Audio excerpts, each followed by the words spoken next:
గులాబీ చెట్టుకు ఎక్కువ నీళ్ళు పోస్తే ప్రేమ పెరుగుతుందని అనుకుంటారు. కానీ నిజానికి పూలే కనిపించకుండా పోతాయి. అతి అన్నది అమృతాన్ని విషం చేస్తుంది అనే సామెత గులాబీ మొక్కకు అచ్చం సరిపోతుంది. రోజు నీళ్లు పోయడం వల్లే మీ గులాబీ మొక్క నెమ్మదిగా చనిపోతుందంటే నమ్ముతారా? ఈ వీడియో చివరిలో చెప్పే ఒక చిన్న నీళ్ళ టెక్నిక్ తెలిసాక మీ గులాబీ మొక్కపై ఒకేసారి డజన్ల కొద్ది పూలు ఎలా వస్తాయో మీరే చూస్తారు. అయితే రోజు నీళ్లు పోయాలా? 2 రోజులకు ఒకసారి నీళ్లు పోయాలా? వేసవిలో ఎలా పోయాలి? వర్షాకాలంలో ఎలా పోయాలి?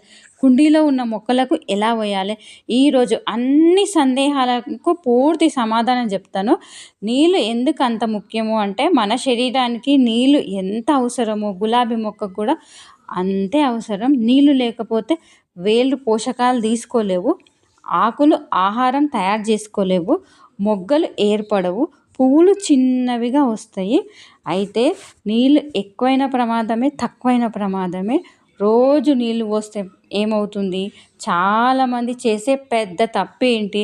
ప్రతి ఉదయం ఒక బకెట్ నీళ్లు పోయడము. అలా చేస్తే ఏమవుతుంది అనే విషయాలు పూర్తిగా చెప్తా. మట్టి ఎప్పుడు తడిగా ఉంటుంది, వేళ్ళకు గాలి అందదన్నమాట.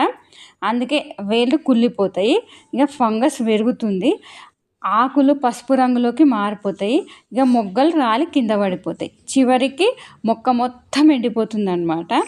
అలా ఎప్పుడు చేయకండి. ఇక మొక్కను ప్రేమించి నీళ్లు పోసినా అతి ప్రేమే మొక్కను చంపేస్తుంది. ఇకపోతే రోజు నీళ్లు పోయకుండా ఉంటే కూడా మరో పెద్ద ప్రమాదమే.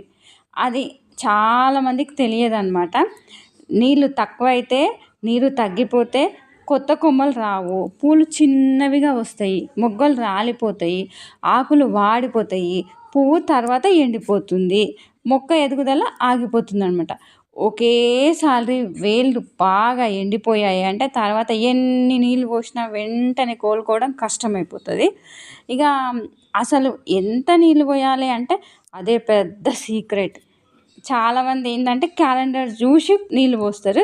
క్యాలెండర్ చూసి కాదు, మట్టిని చూసి నీళ్ళు పోయాలి.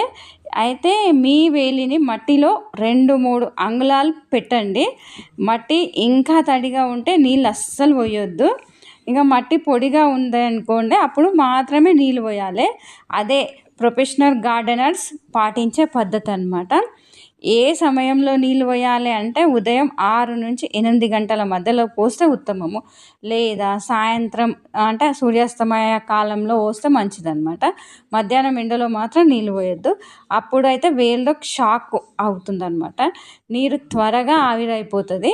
ఇకపోతే ఏ నీళ్ళు మంచిది అంటే సాధారణంగా అయితే శుభ్రమైన నీళ్ళు మంచిది. ఇంకా వర్షం నీళ్ళు అయితే ఇంకా మంచిదన్నమాట. ఇక బోరు నీళ్ళు గినంగా వాడవచ్చు. అయితే చాలా ఉప్పు ఎక్కువగా ఉన్న నీళ్ళు అయితే మట్టి గట్టి పడుతుంది, వేళ్ళు బలహీన పడతాయి, అదొకటైతే గుర్తుపెట్టుకోవాలి. ఇంకా పోతే వర్షాకాలంలో ఎలా అని చాలామంది అనుకుంటారు. ఇక వర్షం పడుతుంటైతే మళ్ళీ మళ్ళీ నీళ్ళు అస్సలు పోయొద్దు. కుండీలో నీరు నిల్వ ఉండకుండా చూసుకోండి. ఇట్లా పాకురు పడుతుంది ఎక్కువ నీళ్ళు పోస్తే. ఇక ఇట్లా నీళ్ళు అయితే ఎక్కువగా నీళ్ళు అట్లా నిల్వ ఉండొద్దు. ఇదైతే ఎప్పుడు గమనించుకుంటూ ఉండాలి. డ్రైనేజ్ హోల్స్ సరిగ్గా ఉన్నాయా లేవా అని ఎప్పటికప్పుడు చెక్ చేస్తూ ఉండాలి. డ్రైనేజ్ హోల్స్ సరిగ్గా ఉంటేనే ఇట్లా నీళ్ళు కారుతాయి. కాకపోతే ఎక్కువగా నీళ్ళు పోయకండి. ఇకపోతే ఎక్కువ నీళ్ళు పోస్తే మరి ఏమవుతుందంటే వేళ్ళు అయితే కుళ్ళిపోతాయి, ఇంకా మొక్క ఎదగదు, ఇంకా మొక్క చనిపోయే అవకాశం ఉంది. ఇంకా చాలామంది అంటే కుండీలో ఉన్న గులాబీకి కుండీలో ఉన్న మొక్క భూమిలో ఉన్న మొక్క కంటే త్వరగా ఎండిపోతుంది. ఎందుకంటే రోజు నీళ్ళు పోస్తే అది వేళ్ళు కుళ్ళిపోవడం వల్ల, అదే భూమిలో ఉన్నదైతే పక్క మొక్కలు పీల్చుకోవడం వల్ల కొంచెం బెస్ట్ అన్నమాట. ఇకపోతే ప్రతిరోజు మట్టిని చూసి అవసరమైతే మాత్రమే నీళ్ళు పోయండి.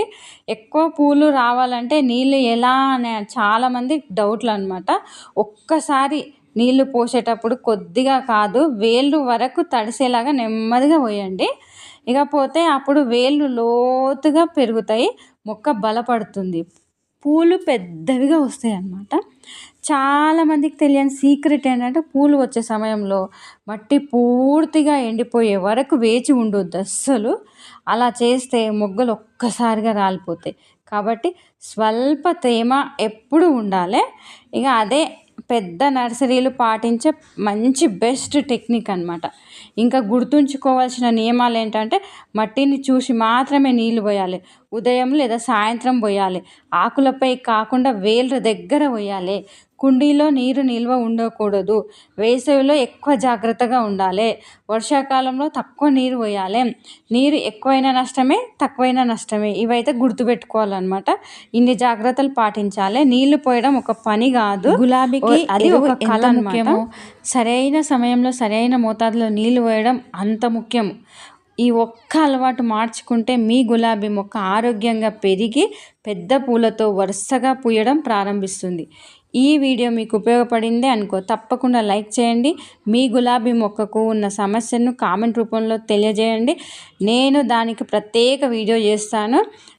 తర్వాత వీడియోలో గులాబీ మొక్కకు ఏ ఎరువు వేస్తే ఏడాది పొడవునా పూలు పూస్తాయో అనే చాలా ముఖ్యమైన సీక్రెట్ను పూర్తి వివరంగా చెప్పబోతున్నాను. ఆ వీడియోని అస్సలు మిస్ కాకండి.